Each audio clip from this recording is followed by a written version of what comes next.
morning and hello viewers. I am your anchor Madeline and I welcome you back to our broadcast of the Salem Show. As you can probably tell from the background behind me, we are not in our Washington County Community Foundation studio. Because we are not at school currently, we are doing the show virtually from the comfort of our own homes. First, let's take a look at announcements from Salem High School. All student and parent information will be posted on the Salem Community Schools website and direct to specific info for BSE, SHS, and SMS. Students, please make attempts to work with your teacher. Notify Mr. Albert if you are having difficulty communicating. Please continue to prepare to be career and college ready. If you haven't submitted the first week of e-learning assignments, please do it as quickly as possible. Our goal is to reach as many students as possible and have all students earn their credits. Failure is not an option. With school being strictly e-learning, that's all we have in the announcements. Now for the weather report from Bowen. Thanks, Maddie.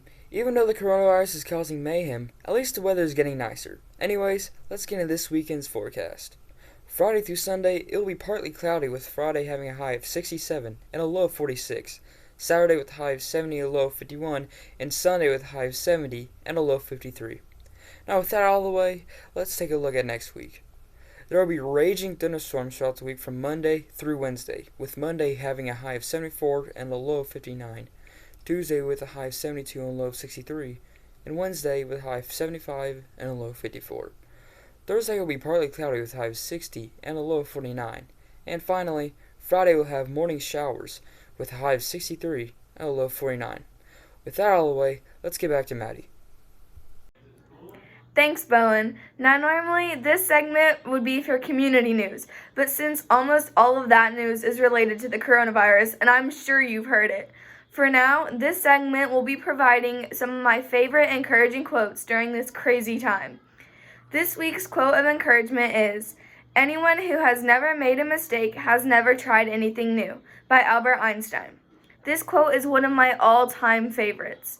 Einstein brings to light that trying new things comes with making mistakes. The important thing is to better yourself from those mistakes and not give up. This is especially important during this time with the coronavirus, as the government does different things to try and keep us safe. Now let's head over to Nathan with sports. Thanks, Maddie. It's a short sports segment this week, considering there are no sports happening. So let's talk about some of the postseason awards you may have missed.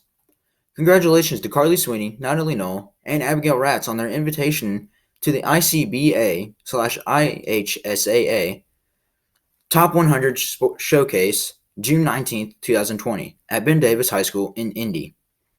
Congratulations to Hope Tomlinson, Letty Nice, Shane Mahiran, and Myron Mead on being named Academic All-State Honorable Mention by the Indiana Basketball Coaches Association.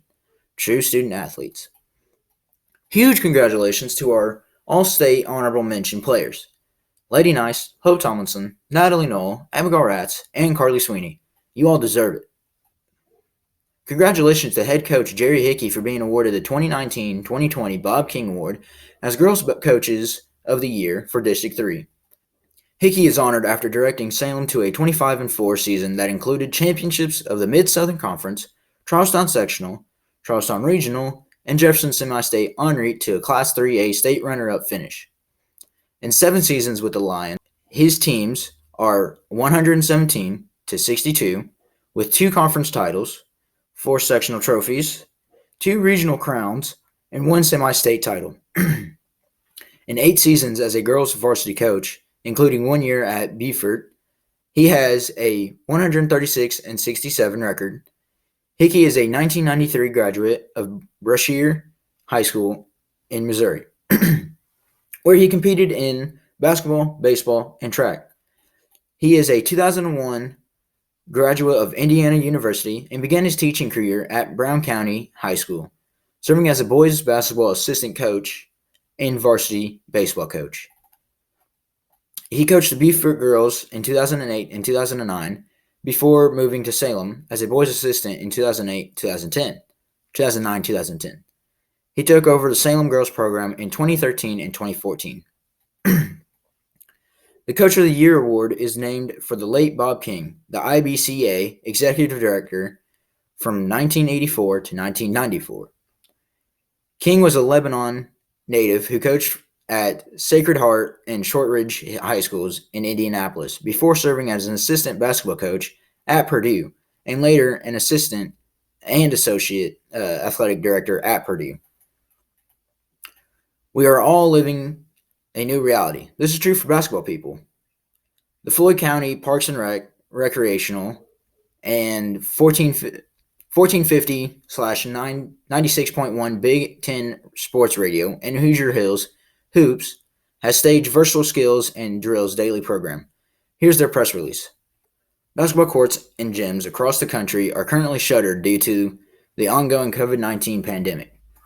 But a group of Southern Indiana basketball coaches are keeping the game alive for area players. In conjunction with the Floyd County Parks and Recreation and 1450/96.1 Big Ten Sports Radio, Hoosier Hills Hoops has staged a daily program, virtual skills and drills, to be offered via the organization's social media accounts at 9 a.m. for 15 consecutive days, beginning Saturday, March 28th. The program is open to players of all ages and skill levels, with a focus on those in elementary schools and middle school grades. The daily videos ranging from 3 to 12 minutes feature familiar faces from Southern Indiana basketball scene. Each video focuses on a fundamental part of the sport and includes skill-oriented work that can be completed on an individual basis at home.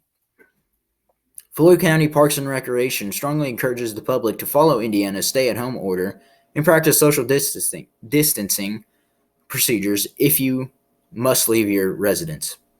The participating head coaches, Chris Brown from Rock Creek, Wiley Brown from IU Southeast, Brad Burden, Providence, Shelby Galibi from Clarksville, Jared Hill from Henryville, Brandon Hoffman from Silver Creek, Brent Jameson, previously from Scottsburg, Steve Kerberg from Christian Academy, Brian McEwen from Clarksville, Ryan Miller from Providence, Chris Moore from Jeffersonville, Dog Nash from Borden, Scott Scowen from Silver Creek, Jim Shannon from New Albany, and Matt Vick from Borden. How to participate. How to participate. A daily video will be available each day at 9 a.m. beginning Saturday, March 28th on Hoosier Hills Hoops social media accounts. Parents and players are encouraged to apply with videos and photos of their participation or by using the hashtag virtual Hoosier Hills. Now on to some national news. Due to the ongoing pandemic, winter sport athletes will not be able to finish off their respective season. The NCAA has decided not to allow college athletes that participate in winter sports another year of eligibility due to the fact that all winter sports regular seasons are all but over with. Rightfully, the athletes want the NCAA to rethink their decision, but that is still to be determined. As most of you may already know, the 2020 Tokyo Olympics have been rescheduled to 2021 due to COVID-19. And the NFL is still going strong in the offseason trades. As you may have heard, the Patriots' very own Tom Brady, who's played only for the Patriots in his 19-plus years in the league, has decided not to continue with Bill Belichick. Instead, he was put up to grabs, and it came down to two teams, the Chargers and the Buccaneers. Unfortunately for the Bucs, they were able to sign Tom Brady.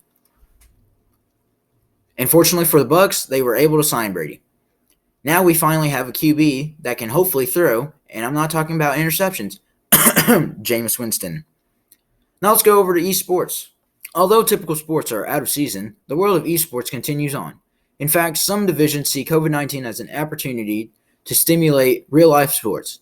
NASCAR Texas hosted an iRacing series event last weekend, bringing in 1.3 million views on TV. A record for any esports-related programming. NBA players also got together to participate in the first NBA 2K Players Tournament.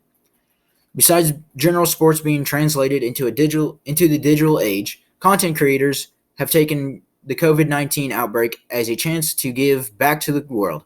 Creators on Twitch a gaming streaming service, recently raised $2,766,857.12 to combat the spread of the disease. And that's it. Go ahead, Welcome Madeline. back to our segment, Stupidly Spoiled Shows.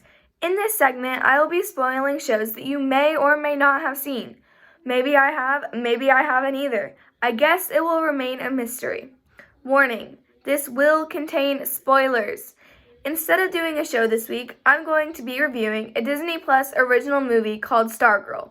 First off, I'm going to say that I absolutely love this movie because I did watch it. The movie opens with a high school boy named Leo. He moved into a small town in Arizona with his mom after his dad's death when he was a kid. After being bullied on one of his first days of school, Leo decided he would always try to fit in, because that's what everyone does in this small town.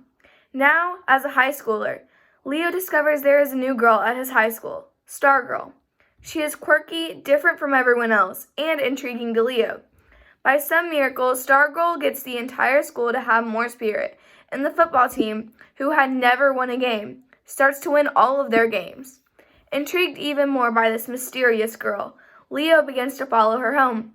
The two get to know each other and fall in love. Then, at the state championship football game, a player on the opposing team gets hurt, and Stargirl leaves with him in an ambulance. Everyone is confused, and without her there the rest of the game, the team loses, and everyone at school begins to blame and hate her. She tries to change who she is to be quote-unquote normal, but she eventually goes back to being her true self. She suddenly vanishes after the winter dance, and no one seems to know anything about it. Leo begins to notice changes in all the people at his high school after her disappearance. She caused people to be their true selves, which carried on even after she left. The movie ends with Leo wondering if any of it actually happened and why. Thank you for watching today's episode of The Salem Show. I'm your anchor Madeline signing off. Have a great weekend, and don't forget to tune in next week to our virtual broadcast of The Salem Show, brought to you by the Washington County Community Foundation.